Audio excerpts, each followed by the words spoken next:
Lake side 5 या 6 हजार की आबादी का एक खुशनुमा छोटा सा कस्बा था और खासा सुंदर भी था, जैसे सुदूर पश्चिम के कस्बे होते हैं। वहाँ की गिरजाघरों में 35,000 लोगों की व्यवस्था थी, जैसे कि सुदूर पश्चिम और दक्षिण में होता है, जहाँ पर कोई धार्मिक नहीं होता और जहाँ पर प्रोटेस्टेंट पंथ का कम से कम एक प्रतिनिधि और एक शाखा मौजूद है। लेक साइड में दर्जे और हैसियतें नहीं थी, कम से कम कोई इन्हें स्वीकारता भी नहीं था। हर कोई हर किसी को और उसके कुत्ते को जानता था। सैलाडिन फास्टर मुख्य स्टोर में खजांची था और लेक साइड में अपने पेशे में अकेला ऊंची तनख्वाह वाला शख्स था। इस समय उसकी उम्र 35 साल थी। वो 14 साल से स्टोर में काम कर रहा था। उसने अपनी शादी वाले सप्ताह में $400 सालाना पर काम शुरू किया था और 4 साल तक हर साल $200 के हिसाब से लगातार तरक्की करता रहा था। उस समय से उसकी तनख्वाह 800 पर टिकी हुई थी, लेकिन ये रकम भी अच्छी खासी थी और हर कोई मानता था कि वो उसके लायक था। उसकी पत्नी इलेक्ट्रा एक योग्य संगिनी थी। हालांकि उसी की तरह वो भी सपने देखती थी और निजी तौर पर रोमांस का खेल भी खेलती थी। शादी के बाद उसने पहला काम ये किया कि शहर के किनारे पर 1 एकड़ जमीन खरीदी और अपनी सारी जमा पूंजी $25 से उसका नकदी भुगतान भी कर दिया। लेकिन उस समय वो बच्ची ही थी, उसकी उम्र सिर्फ 29 साल थी। सैलाडिन की पूंजी तो उससे भी $15 कम थी। उसने वहाँ एक सब्जी का बगीचा लगवाया, उस पर पड़ोसी से बंटाई पर खेती शुरू करा दी और 100% मुनाफा कमाने लगी। सैलाडिन की पहले साल की तनख्वाह में से उसने $30 बचत बैंक में जमा किए, दूसरे साल $60, तीसरे साल $100 और चौथे साल $150। उसकी तनख्वाह 800 सालाना हो गई, मगर इस बीच 2 बच्चों ने आकर खर्चे बढ़ा दिए थे। फिर भी हर साल तनख्वाह में से $200 निकालती रहती थी।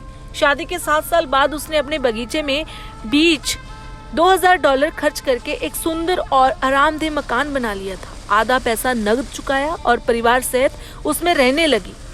7 साल बाद उसका कर्ज उतर चुका था और कई $100 की बचत उसके लिए ब्याज कमा रही थी। वो भू संपत्ति के दामों में बढ़ से भी कमाई कर रही थी, क्योंकि काफी पहले उसने 1-2 एकड़ जमीन खरीदी थी। उसका ज्यादा हिस्सा अच्छे मुनाफे पर ऐसे भले लोगों को बेच दिया था जो मकान बनाना चाहते थे और उसके बढ़ते परिवार के लिए अच्छे पड़ोसी होते। उसे करीब $100 सालाना के सुरक्षित निवेश से अतिरिक्त आमदनी भी होती थी। उसके बच्चे शरीफ बच्चों की तरह बढ़ रहे थे और वो एक सुखी व संतुष्ट महिला थी। वो अपने पति से खुश थी और अपने बच्चों से भी खुश थी। पति व बच्चे उससे खुश थे। इसी बिंदु से इस इतिहास की शुरुआत होती है।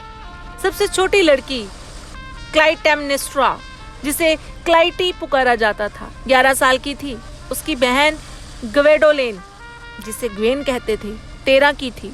दोनों सुंदर और भली लड़कियां थीं। नामों से माँ बाप के खून में छिपे रोमांस का पुट मिलता था और माँ बाप के नामों से पता चलता था कि ये पुट उन्हें विरासत में मिला था। ये बड़ा स्नेहिल परिवार था, इसलिए उसके चारों सदस्यों की पुकार के नाम थे। सैलाडिन का नाम था सैली और इलेक्ट्रा का अलेक। सारा दिन सैली एक भला और मेहनती खजांची और सेल्समैन बना रहता था और सारा दिन अलेक एक भली और निष्ठावान माँ और गृहिणी तथा समझदार वो हिसाबी किताबी व्यवसायी रहती थी। लेकिन रात को अपने सुखद लिविंग रूम में वो दुनिया के पछड़े किनारे कर देते थे और एक अलग ही दुनिया में जीते थे। एक दूसरे को रूमानी कथाएं पढ़कर सुनाते थे, सपने देखते थे और भव्य महलों तथा पुराने किलों की चमक दमक और शानो शौकत के बीच राजाओं, राजकुमारों और ठाठदार सामंतों व सुंदरियों के बीच विचरण करते रहते थे। तभी उन्हें शानदार खबर मिली, अद्भुत खबर, बल्कि खुशी से भर देने वाली खबर। वो पड़ोसी राज्य से आई थी। यहाँ परिवार का एकमात्र जीवित रिश्तेदार रहता था। वो शैली का रिश्तेदार था, कुछ दूर दराज का चचेरा ममेरा भाई, जिसका नाम टिलबरी फॉस्टर था। उसकी उम्र 70 वर्ष थी। वो अविवाहित था। सुना जाता था कि उसकी माली हालत अच्छी थी और उसी के मुताबिक वो चिड़चिड़ा और बदमिजाज था। शैली ने एक बार बहुत समय पहले उसे करीबी बनाने की कोशिश की थी और दोबारा फिर ये गलती नहीं की। अब टिलबरी ने शैली को खत लिखा था कि वो जल्दी ही मर जाएगा और उसके नाम $30,000 नकद छोड़ जाएगा। इसलिए नहीं कि वो उससे प्यार करता है, बल्कि इसलिए कि पैसा ही उसकी तमाम मुसीबतों और झंझटों की वजह रहा था। वो उसे ऐसी जगह रखना चाहता था जहाँ इस बात की पूरी उम्मीद थी कि वो अपना घातक काम जारी रखेगा। ये बात उसकी वसीयत में लिखी होगी और उसे भुगतान कर दिया जाएगा, बशर्ते कि शैली वसीयत के निष्पादकों के सामने ये बात साबित कर सके कि उसने बोलकर या लिखकर ये उपहार पर कोई ध्यान नहीं दिया। जैसे ही अलेख इस खत से पैदा हुई जबरदस्त भावनाओं से एक हद तक उभरी, उसने शैली को रिश्तेदार के शहर भेजकर स्थानीय अखबार की सदस्यता ले ली और पति पत्नी के बीच एक अलिखित समझौता हो गया कि उस रिश्तेदार के जिंदा रहते किसी के भी सामने इस शानदार खबर का जिक्र भी नहीं करेंगे, क्योंकि कौन जाने कोई अमहक मृत्यु शैया पर पड़े और व्यक्ति तक खबर पहुंचा दे और उसे इस ढंग से पेश करे कि उन दोनों ने मनाही के बावजूद अपनी प्रतिज्ञा में वसीयत का उल्लंघन कर डाला है। दिन भर शैली अपने हिसाब के वही खातों में गड़बड़ करता रहा और अलेख का किसी भी काम में मन ना लगना मुश्किल हो गया। यहाँ तक कि कोई गमला या किताब या लकड़ी का टुकड़ा उठाते हुए वो ये भूल जाती थी कि उससे क्या करने वाली है। वजह ये थी कि दोनों सपने में खोए हुए थे। $30,000। सारा दिन इन प्रेरणादायी शब्दों का संगीत उनके दिलो दिमाग में गूंजता रहा। शादी के दिन से ही सारी कमाई अलेख की मुट्ठी में रहती थी और शैली ने शायद ही कभी ये जाना था कि बिना जरूरत की चीजों पर भी कुछ पैसे खर्च देने का क्या सुख होता है। $30,000। गीत लगातार चलता रहा। ये एक भारी रकम थी। इतनी रकम के बारे में उन्होंने कभी सोचा तक ना था। सारा दिन अलेख ऐसी योजनाएं बनाने में डूबी रही कि इस पैसे को निवेश कैसे करेगी और शैली ये योजनाएं बनाने में कि उसे खर्च कैसे करेगा। उस रात कोई रोमांस की किताब नहीं पढ़ेगी। बच्चे खुद ही जल्दी सोने चले गए क्योंकि उनके माँ बाप खामोश, परेशान हाल और अजीब से मनहूस लग रहे थे। बच्चों ने गुड नाइट कहकर जो पप्पी ली उस पर भी माँ बाप का ध्यान नहीं गया और बच्चों के चले जाने के घंटा भर बाद भी उन्हें ये पता नहीं चला कि बच्चे अब वहाँ नहीं हैं। उस घंटे के दौरान वो पेंसिलें लगातार चलती रही थी, योजनाओं के नोट बनाए जा रहे थे। आखिरकार शैली ने सन्नाटा तोड़ा। खुशी से भरकर वो बोल पड़ा, वाह मजा आ जाएगा अलेख। पहले 1,000 से हम गर्मियों के लिए घोड़ा और बग्गी खरीदेंगे और सर्दियों के लिए एक कटर और चमड़े का लाबादा। अलेख ने शांत स्वर में निर्णयात्मक ढंग से उत्तर दिया, पूंजी से निकालकर? कतई नहीं। अगर 10 लाख होते तब भी नहीं। शैली बिल्कुल हताश हो गया। उसके चेहरे की रौनक गुम हो गई। ओ अलेख, उसने दुखी होकर कहा, हमने हमेशा ही इतनी कड़ी मेहनत की है, फिर भी हमारा हाथ हरदम तंग रहा है और अब जबकि हम अमीर हो गए हैं तो ऐसा लगता है। उसने पूरी बात करी ही नहीं क्योंकि उसने अलेख की आंखों में मुलायमियत देख ली थी। उसकी बातों ने अलेख का दिल छू लिया था। वो नरमी से समझाते हुए बोली, प्यारे, हमें पूंजी को खर्च नहीं करना चाहिए। ये समझदारी नहीं होगी। इससे होने वाली आमदनी से मैं समझ गया अलेख, तुम कितनी प्यारी और अच्छी हो। इससे अच्छी खासी आमदनी होगी और अगर हम इसे खर्च करें, सब नहीं मेरे प्यारे, सारा का सारा नहीं, लेकिन तुम इसका एक हिस्सा खर्च कर सकते हो, यानी एक तर्कसंग हिस्सा, लेकिन पूरी की पूरी पूंजी नहीं। एक एक पैसा सीधे काम में लगना चाहिए और उसमें ही लगा रहना चाहिए। तुम समझ रहे हो ना मैं क्या बात कह रही हूँ? तुम समझ रहे हो ना ये कितनी जायज बात है ना? बिल्कुल। लेकिन हमें इतना इंतजार नहीं करना पड़ेगा। बस 6 महीने में ब्याज की पहली किश्त मिलने लगेगी। ज्यादा? अलेख, भला क्यों? क्या वो छमाही भुगतान नहीं करते? उस तरह का ब्याज? लेकिन मैं उस तरह से निवेश नहीं करूंगी।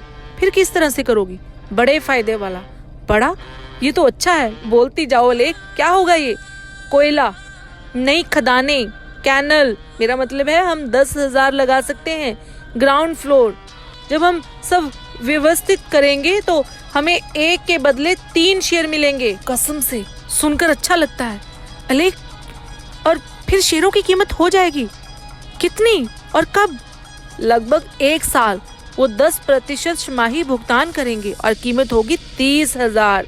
मैं इसके बारे में सब जानती हूँ। यहाँ सिनसिनेटी के अखबार में विज्ञापन छपा है। वाह, 10 के बदले 30,000 1 साल में। पूरी पूंजी इसी में लगा देते हैं और सीधे 90 बना लेते हैं।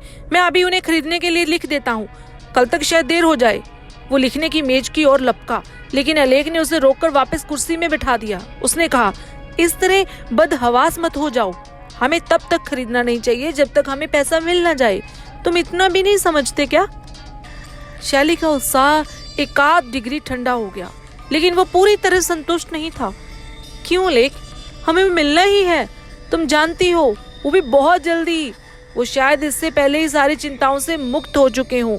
मैं 100 की बाजी लगा सकता हूँ कि वो इसी समय नर्क में अपनी जगह चुन रहे होंगे। अब मेरे ख्याल से अलेख सिहर उठी और बोली, ऐसा कैसे कह सकते हो शैली? इस तरह मत बोलो, ये तो एकदम भयंकर बात है। ओह ठीक, चाहो तो इसे पवित्रता बना लो, मुझे इससे मतलब नहीं उनका हाल क्या है। मैं तो बस बात कर रहा था। तुम किसी को बात भी नहीं करने दोगी? मगर तुम ऐसे भयानक ढंग से बात करना चाहते ही क्यों हो? तुम्हें कैसा लगेगा अगर तुम्हारे ऊपर जाने से पहले ही लोग तुम्हारे बारे में ऐसे बात करेंगे? मेरे ख्याल से अवलन तो ऐसा शायद होगा नहीं, अगर मेरा आखिरी काम किसी को नुकसान पहुंचाने के लिए पैसा देना हो। मगर टिलबरी की बात छोड़ो अलेख, हम कुछ संसारिक चीजों की बात करते हैं। मुझे लगता है कि पूरे 30 खदान में लगा देना ठीक होगा। तुम्हारी आपत्ति क्या है? सारे दाव एक ही खिलाड़ी पर, यही आपत्ति है। अगर तुम कहती हो तो ठीक है, बाकी 20 का क्या? उससे तुम क्या करने वाली हो? कोई जल्दी नहीं है, उसे कुछ भी करने से पहले मैं जांच पड़ताल करूंगी। ठीक है, अगर तुमने मन बना ही लिया है, शैली ने आह भरकर कहा। कुछ देर गहरी सोच में डूबा रहा और फिर बोला, अब से 1 साल बाद उस 10 से 20 हजार का मुनाफा आने लगेगा। हम उसे तो खर्च कर सकते हैं ना अलेख? अलेख ने सिर हिलाया।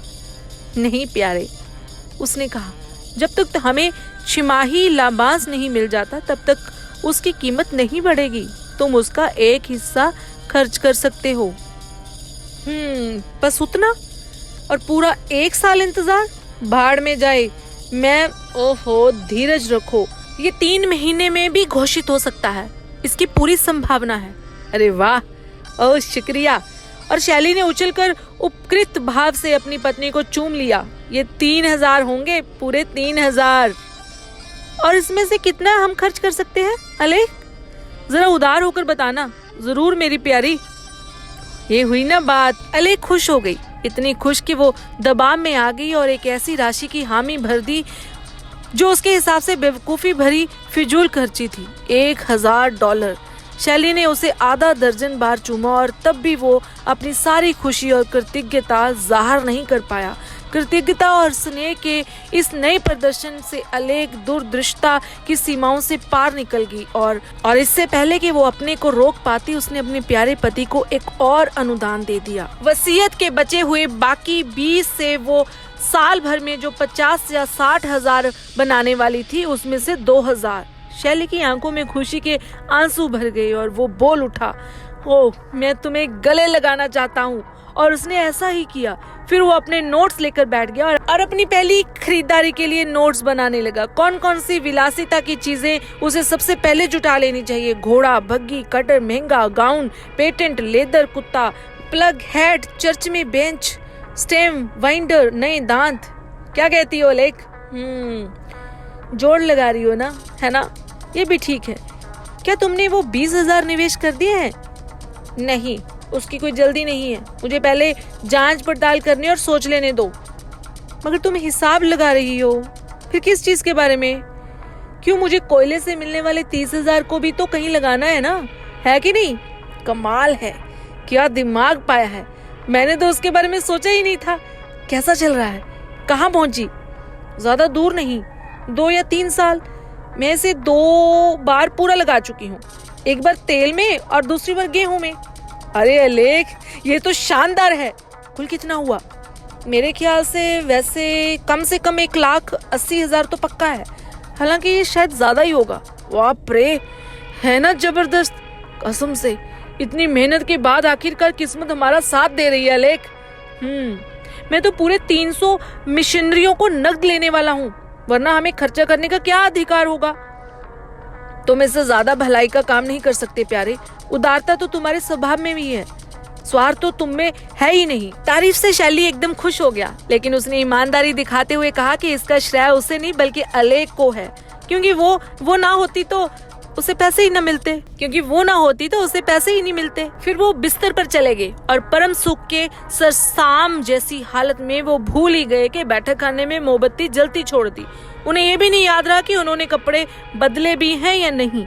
फिर शैली ने कहा कि उसे जलने दिया जाए। उसने कहा कि अगर वो 1000 की भी हो तो भी उसका खर्च उठा लेंगे, मगर अलेख ने जाकर उसे बुझा दिया। ये अच्छा ही रहा, क्योंकि वापस आते हुए उसे एक ऐसी योजना सूझी जो बाजार मंदा पड़ने से पहले ही 1,80,000 को 5 लाख में तब्दील कर देगी।